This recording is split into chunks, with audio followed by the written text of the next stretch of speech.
अरे विजया, रोदाली, तुम दोनों और इतने रात गए, क्या बात है? सर बात ही कुछ ऐसी है कि हमें इतनी रात गए आना पड़ा। हाँ ठीक है, आओ अंदर आओ। नहीं नहीं सर, अभी अंदर जाने का हमारे पास बिल्कुल टाइम नहीं है। सर, मेरी माँ की हालत बहुत खराब है। वो बहुत बुरी तरीके से जख्मी हो गई है। उन्हें अब भी अस्पताल ले जाना पड़ेगा। लेकिन वो जख्मी कैसे हुई?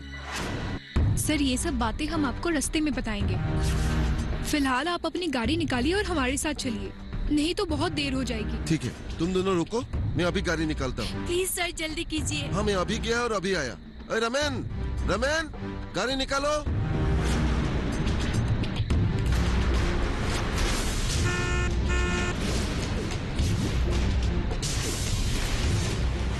अब बताओ विजय, ये सब हुआ कैसे? दरअसल सर, असली बात तो मुझे भी नहीं पता है, लेकिन रोदाली ने आकर मुझे बताया कि चाची की हालत बहुत बुरी है और शंकर भैया ने उनको मारकर ऐसी हालत की है। लेकिन क्यों? मैं बताती हूँ सर। ठीक है, बताओ। सर, आप तो रेवती चाची को पहचानते ही है। हाँ, क्यों नहीं। हमारे गांव में वही तो एक अकेली औरत है जिसने खेती करके अपने घर परिवार को संभाला है। हाँ सर, वही रेवती चाची। खेती को लेकर हमारे गांव के रुद्र प्रताप हजारिका के साथ उनका कुछ मनमुटाव हो गया था और रुद्र प्रताप के आदमियों ने उनके साथ मारपीट की। उस वक्त माँ भी उनके ही साथ थे।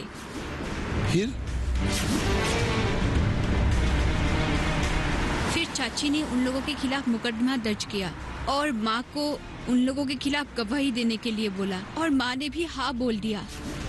लेकिन सर, आप तो हमारे भैया को जानते ही है। हमारे भैया रुद्र प्रताप हजारिका जी के साथ काम करते हैं। तो क्या हुआ? तुम्हारी माँ ने तो सच्चाई का साथ दिया है। लेकिन भैया को कौन समझाए, वो तो अपने मर्जी से ही चलते हैं। इसीलिए उन्होंने माँ को गवाही देने के लिए मना किया था। जब माँ ने उनके बात मानने से इनकार कर दिया, तब वे शराब के नशे में आकर माँ के ऊपर हाथ उठाया। उसने पीट पीट के चाची का बुरा हाल कर दिया है। उस वक्त तुम कहाँ थी रोदाली? मैं सर ट्यूशन करने के लिए गई थी। ओह हाँ।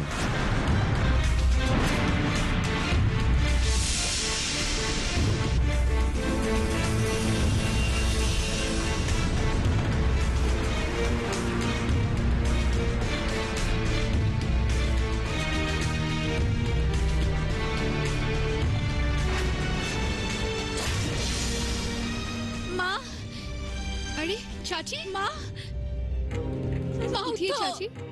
माँ, उठो माँ। चलो आओ। माँ,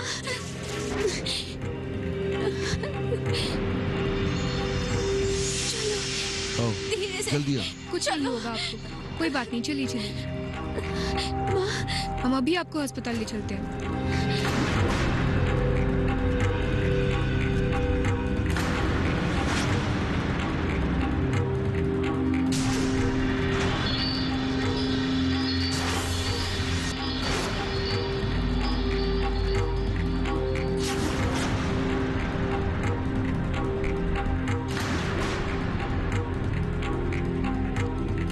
रोदाली, सर, तुम चिंता मत करो, तुम्हारी माँ जल्द ही ठीक हो जाएगी। हम दोनों ने डॉक्टर से बात किया है, उन्होंने बोला है कि तुम जल्द ही अपने माँ को घर ले जा सकोगी। हाँ सर। सर, आपका बहुत बहुत धन्यवाद। अगर आप नहीं होते तो न जाने माँ की क्या हालत होती। अरे ये तो मेरा फर्ज है रोदाली। लेकिन सर, हमें एक बार शंकर भैया को जाकर समझाना होगा कि वो चाची के साथ वापस से ऐसी हरकत ना करे, वरना हमें उनके खिलाफ कोई एक्शन लेना पड़ेगा।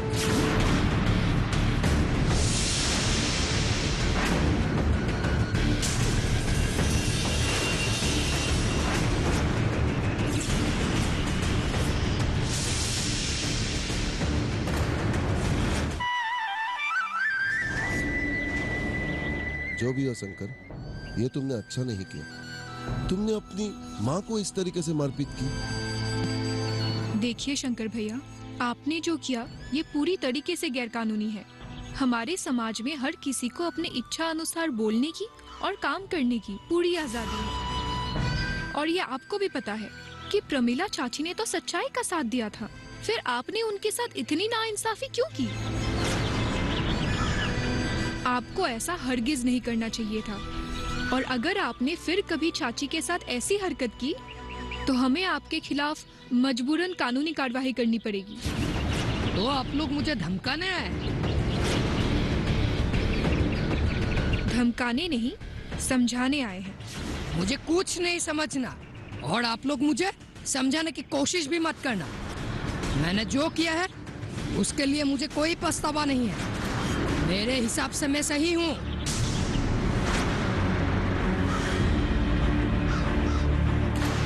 और मेरे साथ रुद्र प्रताप हजारिका है। मैं उन लोगों के लिए काम करता हूँ। मेरे माँ को उन लोगों के खिलाफ कभी भी गवाही देने नहीं दूंगा। और इस बारे में आप लोग माँ को भड़काइए मत।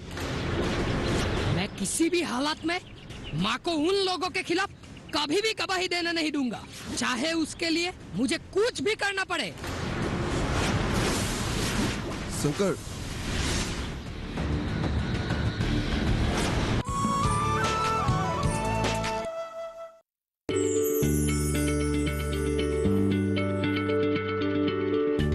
क्या आप किसी बीमारी से परेशान हैं?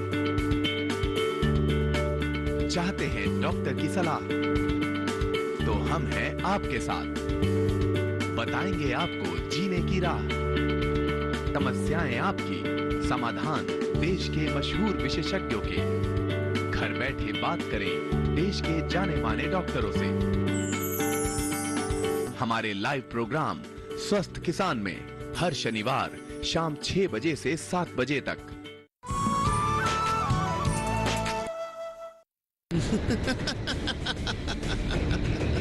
वाह, ये तुमने बहुत सही किया शंकर, जो उन लोगों को तुमने ऐसा कहा। इससे ये साबित होता है कि तुम 100% मेरे ही आदमी हो। अरे मुझे तो पहले से ही मालूम था कि शंकर ऐसा कुछ करेगा। आपको पता ही नहीं है, इसने अपनी माँ को खूब धुलाई दी, क्योंकि इसकी माँ रेवती के साथ मिलकर हमारे खिलाफ गवाही देने जा रही थी। अच्छा, क्यों शंकर? अरे ये बलन जो कह रहा है वो सही कह रहा है क्या? हाँ साहब जी, ये सही कह रहा है। भैया जी, इसीलिए प्रोफेसर और विजया इसको धमकाने गया था। जब तक आपका हाथ मेरे ऊपर है तब तक मैं डरने वाला नहीं हूँ। शाबाश, शाबाश। अरे किसी से डरने की कोई जरूरत नहीं। अरे सब कुछ मैं संभाल लूंगा। लेकिन भैया जी, इस प्रोफेसर और विजया हम दोनों के खिलाफ हाथ धोकर पीछे पड़ गई। पहले उन दोनों को समझाना। हाँ? अरे तुमको तो पता ही है कि इन लोगों को कैसे संभालना पड़ता है।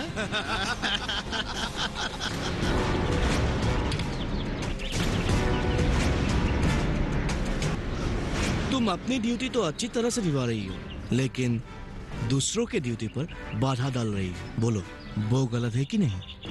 मैं कुछ समझी नहीं। मैं समझाता हूँ। तुमको तो पता ही होगा कि मैं और रुद्र प्रताप भैया यहाँ पे एक बहुत बड़ा बिजनेस करते हैं। हाँ, पता है मुझे। तो तुम्हें ये भी पता होगा, इस इलाके की सबसे बड़ी सब्जी मंडी हम लोग चलाते हैं। हाँ, वो भी पता है। उस मंडी से तो तुम्हारी कोई लेना देना नहीं है, ना ही तुम्हारी ड्यूटी बनता है कि तुम उस मंडी के लिए कुछ करो। हाँ, तो उस मंदी में हमारे साथ हुआ किसी दूसरे के झगड़े में तुम क्यों तांग कराती हो? ओह, तो फिर तुम प्रमिला चाची और रेवती चाची के साथ जो हुआ उसके बारे में बात कर रहे हो? मैं उन दोनों के बारे में ही बोल रहा हूँ। सुनो बलिन, उस सब्जी मंडी से मेरा कोई लेना देना नहीं है, लेकिन रेवती चाची और प्रमिला चाची से है, क्योंकि वो दोनों हमारे इस गांव की औरतें हैं। और एक बात कान खोलकर सुन लो, हमारे इस गांव की किसी भी औरत के साथ अगर कोई भी नाइंसाफी हुई तो मैं उनके साथ जरूर खड़ी रहूंगी। उन्हें इंसाफ दिलाने की पूरी से पूरी कोशिश करूंगी, क्योंकि एक जिम्मेदार नागरिक होने के नाते ये मेरा फर्ज है। गलत गलत गलत गलत, ये तो तुम बहुत गलत कर रही हो। सही गलत का अंदाजा है मुझे, तुमसे सीख लेने की जरूरत नहीं है इसके लिए। तो फिर मेरे बात भी तुम ध्यान देकर सुन लो। अगर तुमने उन लोगों का साथ दिया तो तुम्हें इस गलती के लिए बहुत पछताना पड़ेगा। बाद में मत कहना कि मैंने तुम्हें समझाया नहीं। हो गया? और भी कुछ कहना है तुम्हें? और कुछ भी नहीं कहना है मेरी जान। चलती हूँ। याद रखना, तुम जितना भी कौवे को मोड़ की चाल चला लो, कौवा कौवा ही रहेगा। इसी को कहते हैं विनाश काले विपरीत बुद्धि।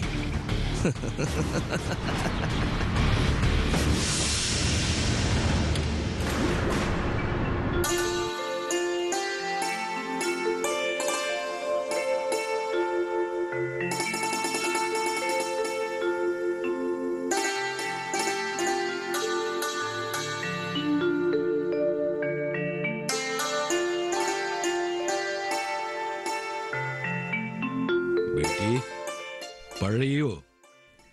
जी पिताजी, वो कल कॉलेज में एक सेमिनार है, उसी के लिए पढ़ाई कर रही हूँ। अच्छी बात है, पढ़ो पढ़ो। अच्छा बेटी, जी? मुझे तुमसे एक बात पूछना था। हाँ, पूछिए ना। मैंने सुना है तुम्हारे साथ बलेन और रुद्र प्रताप हाजरिका का कुछ झगड़ा हुआ है। नहीं पिताजी, ऐसी तो कोई बात नहीं है। मैं जानता हूँ बेटी, तुम हमेशा सच के पक्ष में रहती हो और सच्चाई के लिए तुम लड़ना चाहती हो, पर ये व्यापारी लोग बहुत खतरनाक हैं। अपने मुनाफे के लिए ये कुछ भी कर सकते हैं। आप खामखा परेशान हो रहे हो पिताजी, आपको डरने की कोई जरूरत नहीं है। उनके साथ मेरा कोई झगड़ा वगड़ा नहीं हुआ है।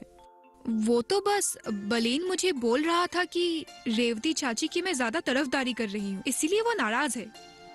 नाराजगी से ही तो हर बुरे काम का शुरुआत होती है। देखो बेटी, तुम मेरी इकलौती बेटी हो और तुम्हारे माँ के गुजर जाने के बाद मैंने बहुत मुश्किलों से तुम्हें बड़ा किया है। ऐसी बातों से अगर तुम्हारी नुकसान होता है, मैं अपने आप को कभी माफ नहीं कर पाऊंगा। ऐसी बातों से मुझे डर लगता है। तुम कॉलेज के कामों में ज्यादा ध्यान दो। पिताजी, आप क्यों इतना डर रहे हो? निश्चिंत रहिए, भगवान हमेशा सच्चाई का ही साथ देता है। वैसे भी वो लोग मेरा कुछ नहीं बिगाड़ सकते हैं। और मैं कॉलेज के कामों के साथ साथ अन्याय के खिलाफ भी लड़ना चाहती हूँ।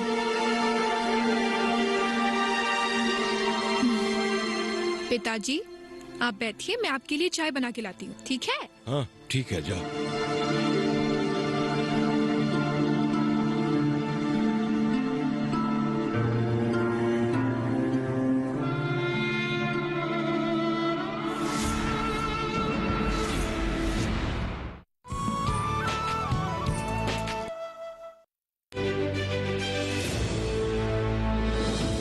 खुशहाल होंगे खेत,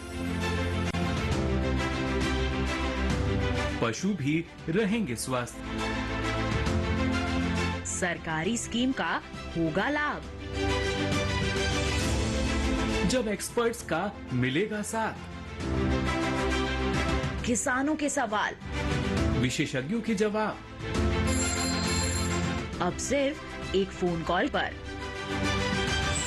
देखिए अपना खास प्रोग्राम। हमारे टोल फ्री नंबर हैं 1800-113060, 1800-113061। हेलो किसान, सोमवार से शुक्रवार शाम 6 बजे सिर्फ दूरदर्शन किसान पर।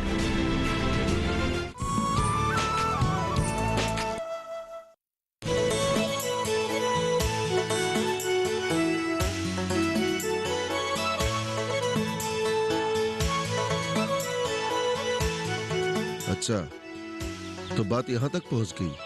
हाँ सर। लेकिन मुझे समझ नहीं आ रहा है कि तुम्हारी पिताजी को ये सब बातें किसने बताया। पता नहीं सर, मुझे तो लगता है कि बलेन और रुद्र प्रताप हजारिका ने ही कुछ करके पिताजी तक की बात पहुंचाई है, ताकि वो डर जाए और मुझे इस काम से हटने के लिए बोले। तुम ठीक कह रही हो सकता है। सर, वो बहुत डरते हैं इन सब बातों से। उनको मुझे लेकर बहुत चिंता है। अगर आपको समय मिले तो उनसे मिलकर एक बार उन्हें समझा दीजिएगा। ठीक है, मैं उन्हें मिलकर उन्हें समझाऊंगा। तुम चिंता मत करो। सर और एक बात, बलेन ने हमारे कॉलेज के स्टूडेंट्स को डराया धमकाया है। उन्हें बोला है कि अगर उन्होंने हमारे क्लासेस किए तो उन्हें मारेंगे। सर, हमारे इलाके के सभी लोगों को मिलकर उनके खिलाफ लड़ाई करनी पड़ेगी, नहीं तो इनका अत्याचार हमारे साथ बढ़ता ही जाएगा। हाँ, तुम ठीक कह रही हो, लेकिन उसके लिए हमें एक संगठन की जरूरत है। तभी हम लोग संगठित रूप से उनके अन्याय के खिलाफ लड़ पाएंगे। लेकिन सर, ये सब करेगा कौन? रुदाली। रोदाली? वो अकेली ये सब कैसे करेगी? वो अकेली नहीं है, हम दोनों हैं ना उसके साथ। मैं कुछ समझी नहीं सर।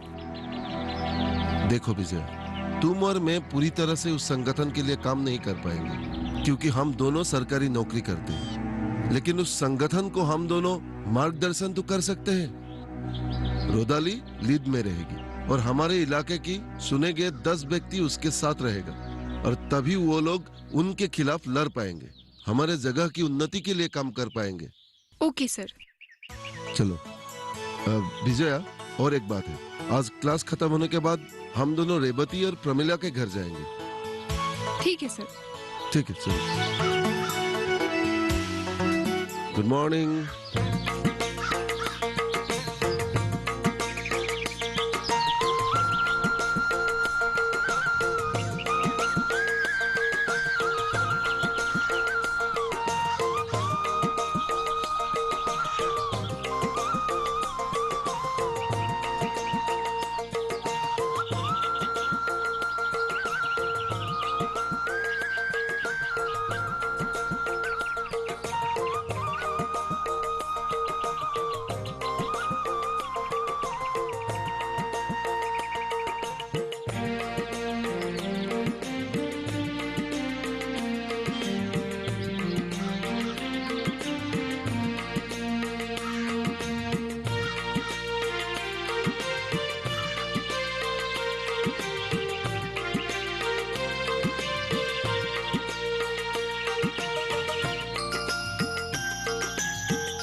अरे रेवती, तुमने तो कमाल कर दिया, इतनी अच्छी फसल हुआ इस बार। सब देख के बहुत अच्छा लग रहा है। फसल अच्छा होने से क्या होगा सर? कोई फायदा नहीं। क्यों? क्या बात है? मैं दिन रात मेहनत करके मजदूरों को खाना खिलाकर उसका हौसला बढ़ाकर अच्छा फसल तो उगा लेती हूँ, लेकिन इसकी असली कीमत मुझे नहीं मिलती। तो किसे मिलते हैं? वो रुद्र प्रताप हजारिका को। कैसे? उन लोगों ने सब्जी मंडी पे सिंडिकेट खोल रखा है। इसी इलाके की सभी सब्जियां वो लोग कम दाम में खरीदते हैं और बाजार में दुगनी दामों पर बेचते हैं। मेहनत करेंगे हम लोग और उसका मुनाफा उठाएंगे वो लोग। हमने सुना है कि आप लोगों का इस वजह से झगड़ा भी हुआ था। उनके गुंडों ने आपके साथ मारपीट भी की। हाँ, इसीलिए तो मैंने केस दायर किया है। ये तुमने बहुत अच्छा किया। और सर, आपको तो पता है सरकार ने 500 और 1000 के नोट बंद कर दिए, लेकिन उन लोगों ने सब्जी खरीदने के बदले में हमें पुराना नोट ही दिए हैं।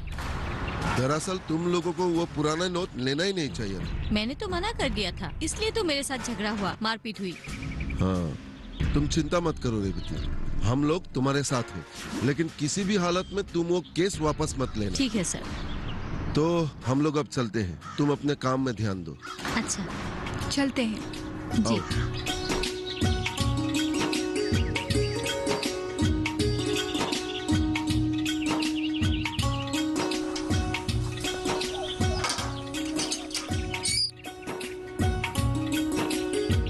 प्रमिला चाची। अरे विजया बेटी और सर आप भी।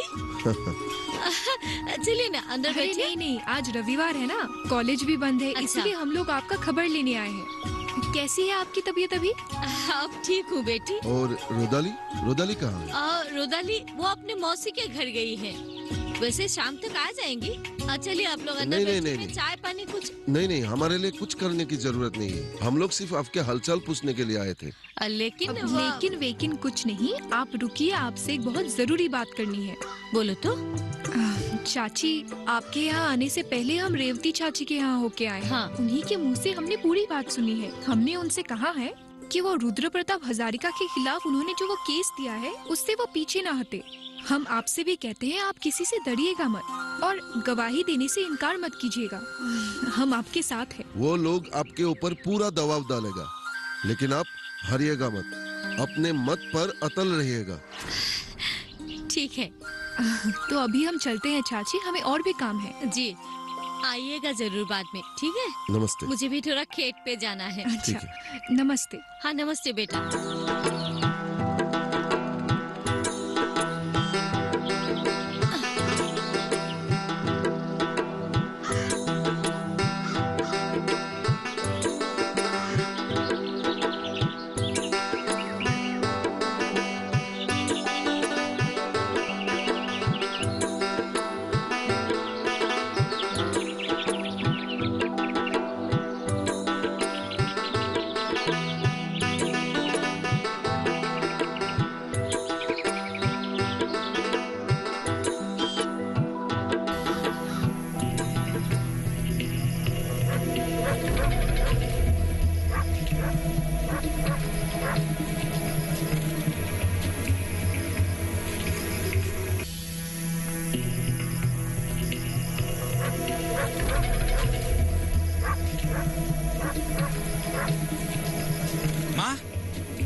आज वो प्रोफेसर विजया फिर से हमारी घर में आई थी क्या? हाँ। क्यों आए थे? तुमसे मतलब? मतलब है, इसीलिए पूछ रहा हूँ। सुनो, मुझे पता है वो लोग तुम्हें गवाही देने के लिए भड़काने आए थे। मैं क्या बेवकूफ हूँ जो वो लोग मुझे भड़काने आएंगे? वो सब मैं नहीं जानता, सिर्फ मैं इतना जानता हूँ, तुम गवाही देने नहीं जाओगी। मैं गवाही देने जाऊँ या ना जाऊँ वो मेरी मर्जी। मैंने बोला ना, तुम गवाही देने नहीं जाओगी। जाऊंगी। क्या कर लेगा तू? मैं तुम्हें चुप कर नालायक। बहुत सह चुकी हूँ अब तक, बहुत सह चुकी हूँ।